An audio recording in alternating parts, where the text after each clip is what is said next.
J'ai déjà eu, Monsieur Simondon, l'occasion de vous dire l'impact extraordinaire que le mode d'existence des objets techniques a eu sur tous ceux que vous avez atteints. Mais dans notre admiration, à notre admiration plutôt se mêle un certain étonnement. Nous nous demandons fréquemment comment une pensée si fermement axée que la vôtre sur le problème de l'individuation en est venue à la mécanologie et à étudier l'objet technique comme tel. Je comprends.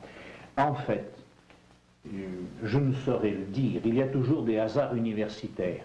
Cependant, une relation réelle me paraît exister, en ce sens qu'un objet technique existe, se constitue d'abord comme une unité solide, un intermédiaire entre le monde et l'homme, un intermédiaire peut-être entre deux autres objets techniques, et que la première phase de son développement, c'est avant tout une phase de constitution de l'unité, une phase de constitution de la solidité. Prenez un outil. Qu'est-ce qui fait l'essentiel d'un outil? C'est qu'il est un rapport, bien sûr, un intermédiaire entre le corps de l'opérateur et les choses sur lesquelles il agit. Mais c'est aussi qu'il doit d'abord, pour être un bon outil, être indémanchable, être bien constitué. Alors, selon les différentes cultures, on trouve, par exemple, un emmanchement à collet, un emmanchement à douille, un emmanchement à jonc ou à soie.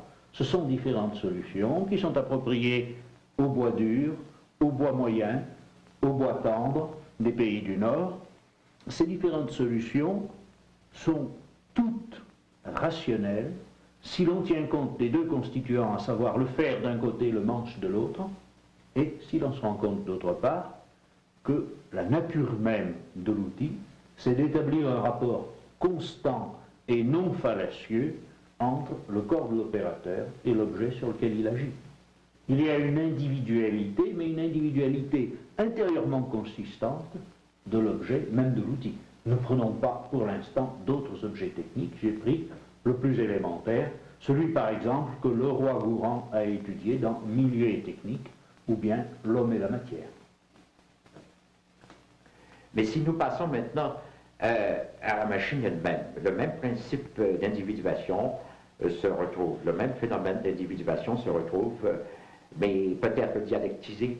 Il se retrouve parce que le point de départ, presque nécessaire, c'est la résolution d'un problème par l'apparition d'un intermédiaire qui est souvent une pièce nouvelle. La roue, par exemple, est une pièce nouvelle et qui, dans le charroi des fardeaux, intervient peut-être comme rouleau ou rondin au point de départ, qui intervient ensuite et essentiellement quand elle a un axe, c'est-à-dire quand elle est solidarisée par rapport au châssis du chariot ou du fardier, tout en pouvant rouler sur le sol.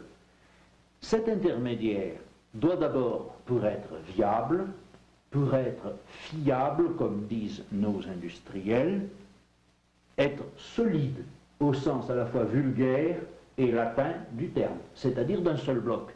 Comme il ne peut pas être généralement ouvragé d'un seul bloc, il faut qu'il soit assemblé.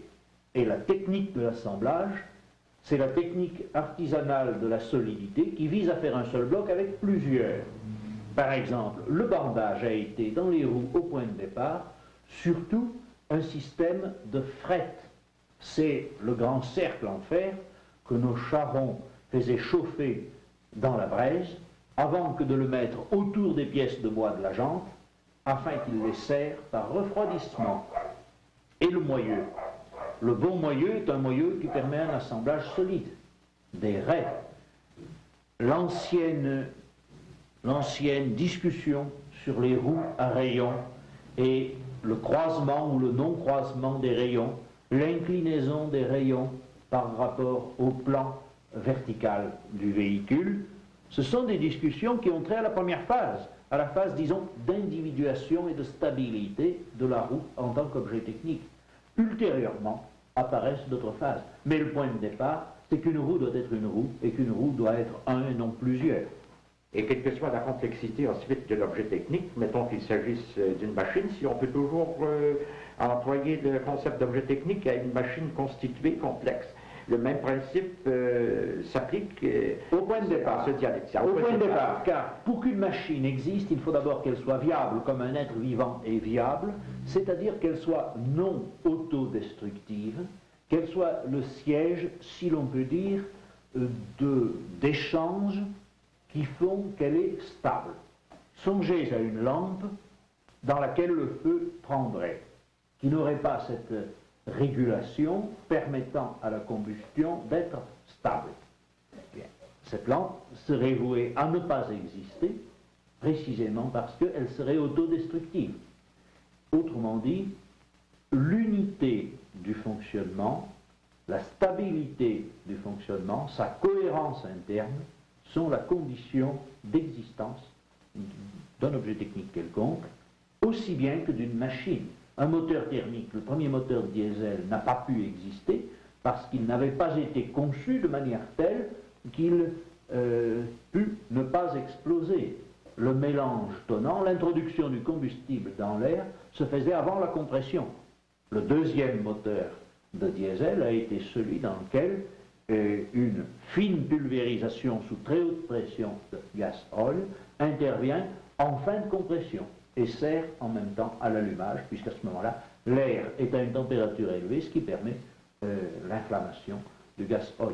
Alors, voilà ce qui était... Le premier était autodestructif, puisqu'il a explosé. Le deuxième ne l'est pas.